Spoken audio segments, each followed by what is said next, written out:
રાજપૂતો ઊભા હતા અને એક બાજુ પાટણની બાયું ઊભી હતી અને મરતા મરતા છે ને આ ખોળામાં રાખેંગાનું માથું હતું અને એક ટકોર કરી મરતા મરતા કે એ બાયું અહીં આવો વાયે મુછડીઓ ફરકતી આ 3 દિવસથી જુનાણાથી નીકળી છું પણ આ રાજપૂતના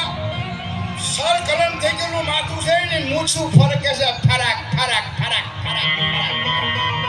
ધીરો ધીરો ધીરો ધીરો ધીરો વરસાદ જામતો જાય ચિંતાએ ચડી ગયેલા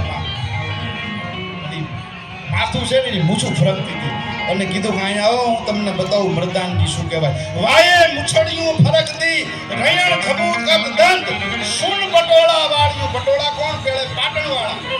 આ જો એના દાંત મલકાય છે એનું મોઢું મલકાય છે સુન બટોળા વાળ્યું આ તો અમારા વઢવાણના લોબડિયાળીના કંઠ અહીં તારે જોવું હોય તો આ રાજપૂતોને જોઈ લે આને મરદાનગી કહેવાય અને સાહેબ એ અગ્નિ સ્વયં પ્રગટ થયા એમના અંગૂઠામાંથી અને જે ચિતાએ ચડ્યા હતા ને એ